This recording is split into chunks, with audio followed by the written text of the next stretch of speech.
రోజు వినపడుతుందా? ఏం చేస్తున్నాడు? ప్రాణేశ్వర ఏం చేస్తున్నాడు? తాగొచ్చు రోజు పడుతున్నట్ట. సరే ఒక రోజు అంట తాగకుండా వచ్చాడు. 360 రోజుల్లో ఒక రోజు తాగకుండా వచ్చాడంట. ముందే చదివేసుకున్నదంట, ఈ వస్తాడు అంటే కొడతాడు, ఇప్పుడు నేను నేను అప్పచెప్పాలి కదని ఇక ఈ రెడీ చేసుకున్నాను దెబ్బలకి. అలవాటు అయిపోయిందిగా. అయితే అది రాగానే కొత్త మాటలు మాట్లాడుతున్నాడంట. అమ్మా నేను స్నానం చేసి వస్తాను, నాకు మొత్తం పెట్టాడున్నాడంట. అలాగే స్తోత్రం చెప్పండి. ఏంటబ్బా ఈ మార్పు, ఏంటి ఈ మార్పు అనుకొని అబ్బో పండగ వచ్చేసిందంటండి.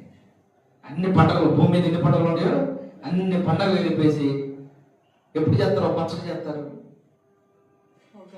కదా, అన్ని కలిపి చేదు, పులుపు, తీపి, వగర, కంద, గంద అన్ని కదా, అన్ని చేసేస్తారు. అట్టది పండుగ వచ్చేసిందంటే వచ్చేసి ఇక మామూలు సంతోషం లేదు.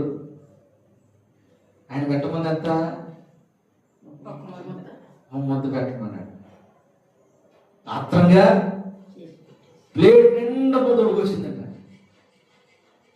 తాగిరాల ప్రశాంతంగా ఉంది. ఒక ముద్ద అంటే ప్లేట్ నిండా పెట్టుకొచ్చింది. ఎందుకు వచ్చింది తింటుంటే ఏంటి మా ఆయనలో ఎంత మార్పు అనుకోండి. అంతా అయిపోయిన తర్వాత అంటాడంట, సరే మీరు తిన్నారా? ఇంకేం అర్థం కావట్లా. రాగానే తలుపు తీసి బాత్రూమ్ తెచ్చింది. ఇప్పుడేం తెలిసింది? ప్రేమగా. పెళ్ళైన దగ్గర నుంచి ఆ ప్రేమ తెలియదు ఆమెకి.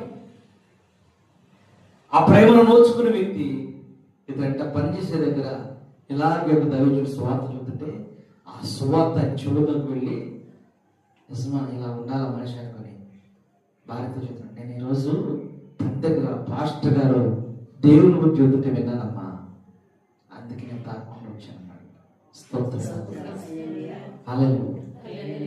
దేవుని వాక్యము మనుషుల హృదయాలను మార్చింది, కలవరాలను కొట్టివేసింది, కృంగిపోయినవన్నీ లేవనెత్తింది.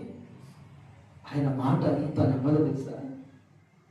మాటి మాటికి మనుషుల కాదు మనం ఎడుకోవాల్సింది. నేనైనా మీరైనా ఎవరిని ఎడుకోవాలి? దేవుణ్ణి ఎడుకోవాలి. ఇప్పుడు మా రత్నకు నడుస్తాడు, గౌరవ హాస్పిటల్ పేషెంట్ వస్తే డాక్టర్లు ఏమంటారు? సీరియస్ అయితే ఏమంటారు? అమ్మా మా ప్రయత్నాలు మేము చేస్తాం, అంతా దేవుని